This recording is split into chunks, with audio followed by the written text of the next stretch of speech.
कहते जी कि मौलाना हक नवाज जंगवी के बारे में आपका क्या ख्याल है? वो फौत हो गए, अब उनके बारे में ख्यालात की क्या बात है? वो एक सही माने में अहले सुन्नत वल जमात के उलमा में से थे और अपने वक्त में उन्होंने शान सहाबा पे कुर्बानियाँ दी हैं, तारीखें चलाई हैं, बड़ी मार खाई है, बड़े जुल्म बर्दाश्त की है। वो तो बिल्कुल खालिस सच्चे मुजाहिद आदमी थे। अल्लाह उनकी कब्र पे रहमत फरमाए और अल्लाह उनके दर्जात को बुलंद फरमाए। असल बात यह है कि बंदा माहौल ही उसको तल्ख कर देते हैं। मैंने एक दफ़ा सोचा कि भाई किसी तरह मैं उनको समझाऊं कि यार ये काफिर काफिर काफिर काफिर, ये सारी दुनिया को काफिर बना रहे हो, ये नारा दुरुस्त नहीं है। अब हर बंदा तो काफिर नहीं होता ना, कोई जाहिल है बेचारा, जहालत की वजह से शिया बना हुआ है, उसको पता ही नहीं शिया कौन है और सुन्नी कौन है। बहरहाल मैं एक दफ़ा पाकिस्तान गया, मुझे याद है कि चनी ओट में ख़त्म नबूवत कॉन्फ्रेंस थी, मैंने उसमें शिरकत की और उसके बाद फिर मैं रवाना हुआ बावलपुर के लिए।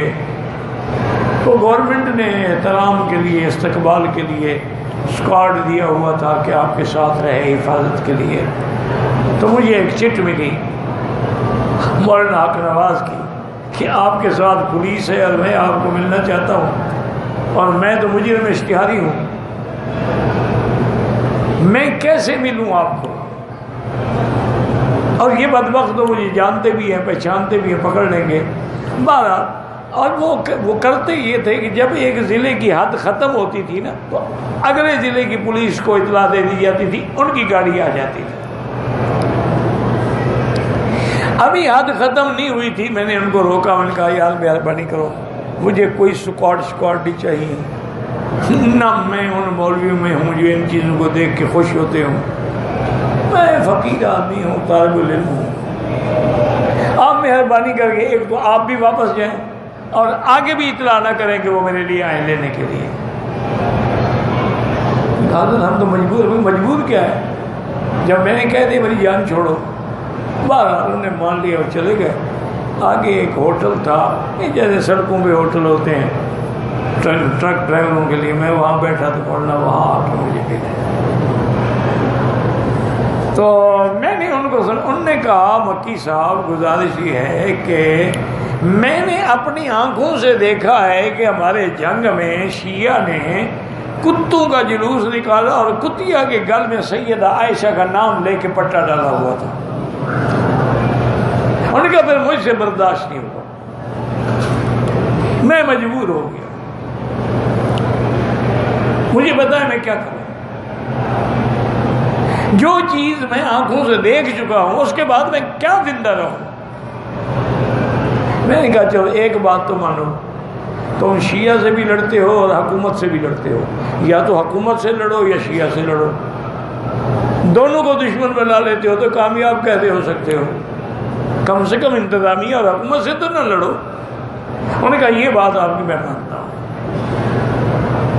ये मेरी उनके साथ मुलाकात है, 15-20 मिनट आधे घंटे की, हमें चाय पी और उन्होंने उस पर अमल भी किया, लेकिन अल्लाह को मंजूर नहीं था, शहीद हो गए।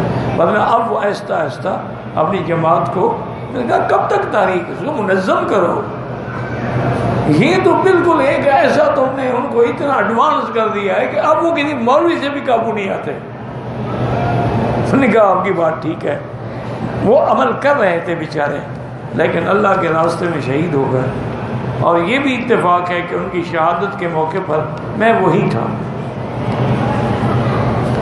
मुझे मुल्तान में इतला मिली कि अगर शहीद हो गए हैं और जनाजा है, और उनको भी पता था कि मैं वहाँ हूँ, तो उनने भी ऐलान कर दिया था कि जनाजा मक्की साहब पढ़ाएंगे।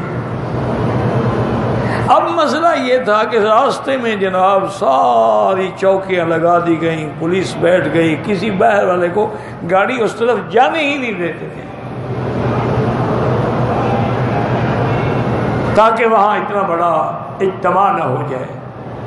तो मैंने कमिश्नर को टेलीफोन किया, मैंने कहा यार मैंने उसका जनाजा पढ़ना है, तुम मेरे दोस्त हो, कोई हल करो मुझे वहाँ पहुँचाने का। उन्होंने कहा मैं अपनी गाड़ी भेजता हूँ, उस पर झंडा लगा हुआ होगा, आपको कोई नहीं रोकेगा, आप जाएं। हमें पता है कि आप लोगों को लड़ाने के लिए तकरीर नहीं करते हो बल्कि मिलाने के लिए तकरीर करते हो। तो उस बेचारे ने मुझे गाड़ी भेजी, मैं पहुंचा और एन टाइम जब जनाजा बिल्कुल तैयार हो चुका था और अल्हम्दुलिल्लाह हज़रत दरख्वास्ती मसल्ले पे खड़े हो गए थे। फिर मैं भी थोड़ा पीछे हो गया ताकि हज़रत जब खड़े हैं तो मैं क्या कहूँ कि हज़रत को हटाओ और मुझे कहो मैं पढ़ाऊँ। हज़रत तो हमारे भी शेख हैं, सबके शेख हैं। तो हमें उनका जनाजा भी अल्हम्दुलिल्लाह नसीब हुआ। अल्लाहुम्मा अग़फ़िर वरहमहु वतजावज़ अन्हु वअदख़िलहु फ़िल फ़िरदौसिल आला। और या अल्लाह जितने भी मज़लूम बेगुनाह शहीद हुए हैं उनके दर्जात बुलंद फरमाएँ और उनके पसमानदगान को सब्र जमील अता फरमाएँ।